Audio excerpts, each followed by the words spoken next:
What's going on, everyone? Criminal Case Theorists here, and we are back with Mysteries of the Past, case number 48, Unsafe Haven, and I am here greeted with... Jack. And Briston. Who is half awake. Anyways, we gotta go into chapter 3. Catherine just told us that there was a disturbance, and a lot of people figured out about Rochester's death, but let's just get there. Okay. We read that. Okay, I read it again. The press got wind that Rochester was murdered at Griffin Sanctuary. Everyone's headed there now. My editor says this is too soon. Miss on.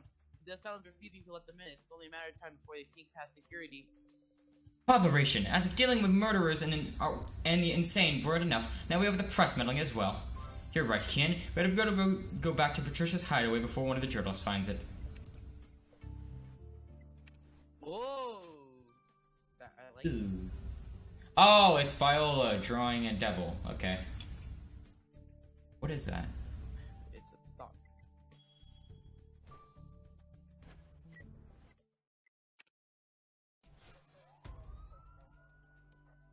Ew. Okay, let's do this. I see that. Gotta. Ripped pieces of paper. There's a leather satchel next to the mushroom.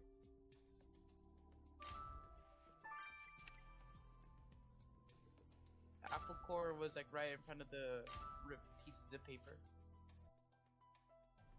Hourglass. Hourglass is in front of the here. Apple core.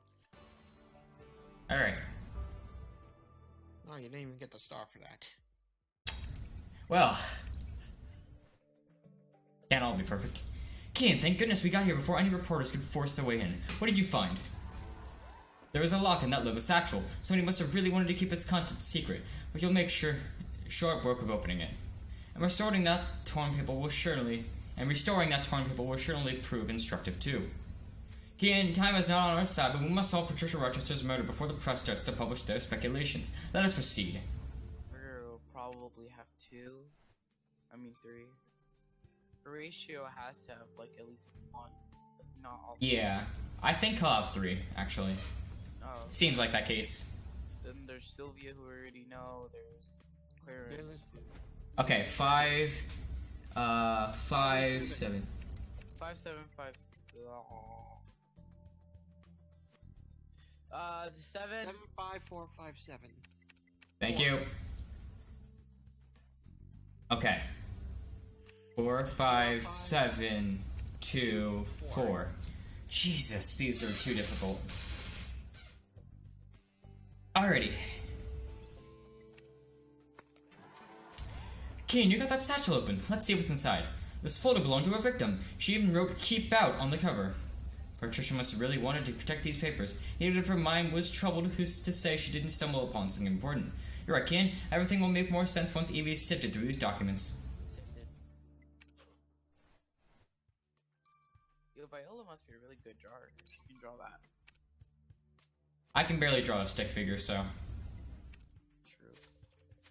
Catherine, the folder Patricia... Catherine? Well, I'm calling you Catherine from now on. Alrighty. His are medical records from Griffin Sanctuary, and they paint a bleak picture. That shows how good I am. Do you know why she was declared insane all those years ago? For being of a defiant nature and prone to undermine her husband's authority. Wow. Oh dear. I have to admit, that sounds more like those bogus reasons which were used to commit people like sound. Exactly! Patricia may have lost her mind in Griffin, but I can assure you she wasn't delusional when she entered. I couldn't find out anything about Patricia's life in the months preceding her admittance, so I called on one person who would know. I think we know who this is. Oh, it's Lady Hammore. I just wanted to see Catherine. I got so hyped up. I admit, learning that dear Patricia had ended up at Griffin was quite the Her family said she'd gone to live by the sea. Did you know Patricia well? No thought. I attended her wedding to Horatio. I instantly thought the union was doomed. Patricia spoke her mind too freely, and that is never wise for a married woman of her standing. Later, it was rumored that Patricia openly challenged her family about their associations with less than salubrious character.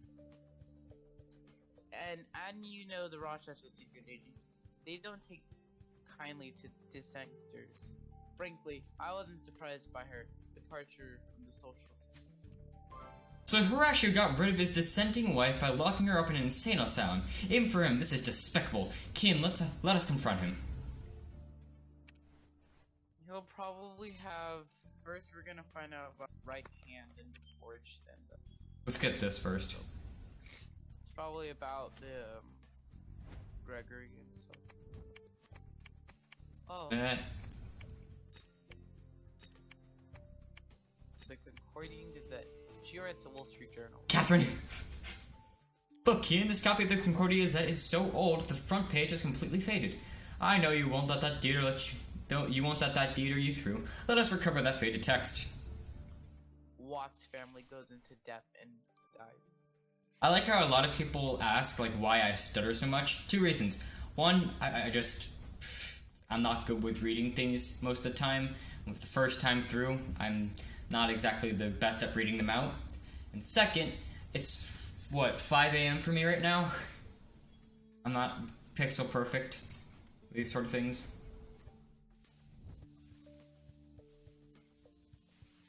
Violent dreams. Ooh. So he was a... Oh. Kian, look at this headline. Child prodigy has violent dreams crash. And according to the article, that's a young Clarence Watts in the picture. The article claims that Mr. Watts was sent to participate in an international violin competition until he broke his arm. I wonder how such an old article ended up out here, though, Kian. We must speak with Mr. Watts at once. How much do you want to bet that Patricia had a hand in that? You probably... this guy has all 3. I think. That's what I'm calling. Mr. Rochester, what exactly were the reasons for your wife's admitted to Griffin Sanctuary? She was the downright insufferable to live with. Once she threw my porridge in my face, and then my carbolic soap right after it. The woman was out of control. The only way to calm her down was by giving her the back of my right hand. You hit a woman, and then when she continued to defy you, you locked her up in an asylum to get rid of her? How dare you throw out such accusations? Have you ever been married, Detective Bontemps? You have absolutely no idea what it was like. I simply did what any husband would do when faced with such a fully disobedient spouse, and I won't take any criticism from the likes of you for it. Yeah, you will. Arrested. Kian Horatio as good as admitted that he had Patricia committed because he didn't like her. That's how the asylum director was held accountable for these unjustified committals. Let's put him on the spot. Gregory probably has all 3. I guess. And Clarence probably... Maybe 4 of all 3, I don't know. Clarence has, soap. Mr. Watts, secret agent Kian found this article relating to an unfortunate accident you suffered as a young... Did Patricia keep that article all this time? Oh, my dear sister, a more delicate soul there never was. I had no idea she still harbored the guilt of that mishap. Guilt? What do you mean? You may not know it from the man standing in front of you today, but I was once a child wonder. A young Vivaldi, people said I was. It was 2 weeks before I was set to prove myself on an international stage when Patricia tripped me up and broke my arm. It was purely accidental, but the anger of my teenage self knew no bounds. I refused to speak to Patricia for months despite her pleas and tearful apologies. She told me she'd never forgive herself, and I said I'd never forgive her either.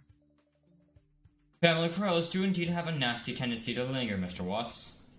Our relationship eventually returned to normal, but I never took the time to tell her I no longer blamed her for the accident. She must have carried the guilt to her grave.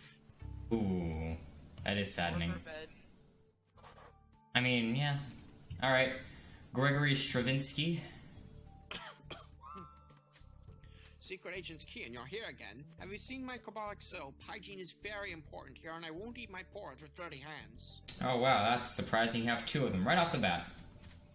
Your porridge and wait! We know Horatio Rochester had his wife admitted here because she became inconvenient for the family.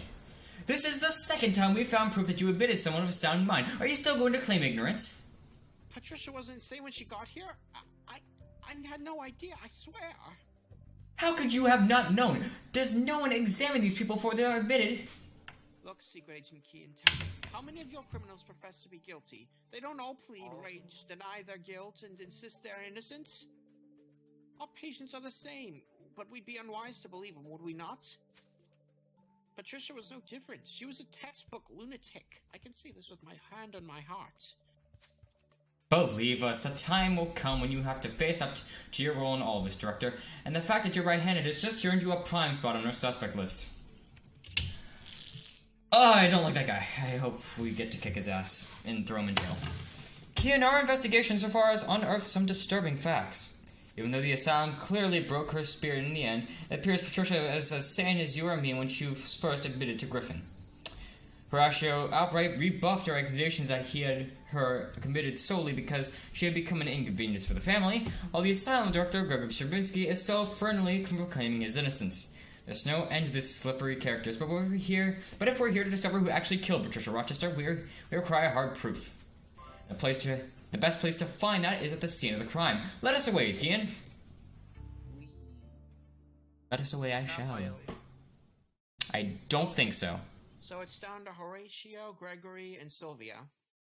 I'm gonna say it right now. My call is on Sylvia. Yep, same here. It's been from the I'm beginning. sticking with my guess. It's Gregory. Alrighty. Let me just uploading a video right now. I apologize. You know, videos got me doing stuff.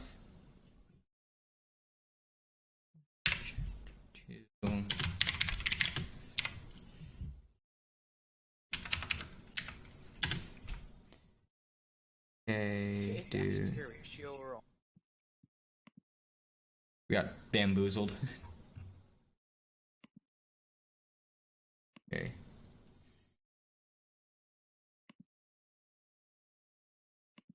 Alright. I apologize for that. We're just finishing things up. Alrighty. And now we're back on a roll with 26 people. So let's finish this up. Final crime scene.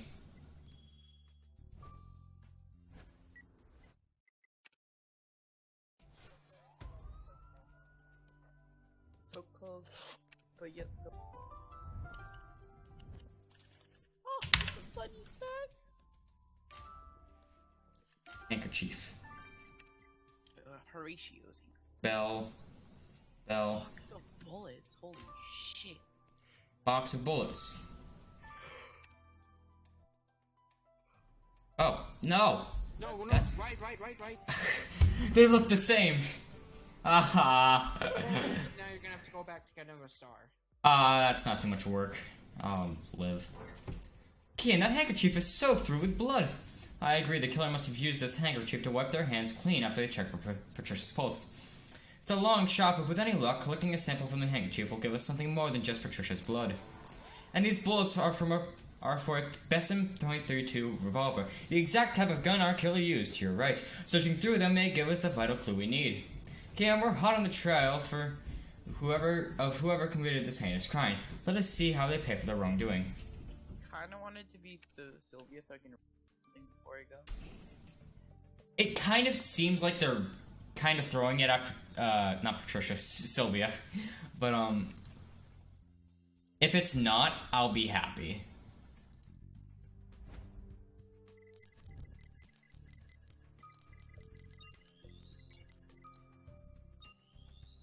I wish Ace did it faster. Kian, let's send that blood you collected from the killer's handkerchief to Charlie. I'm sure he'll jump at the chance to use his DNA machine.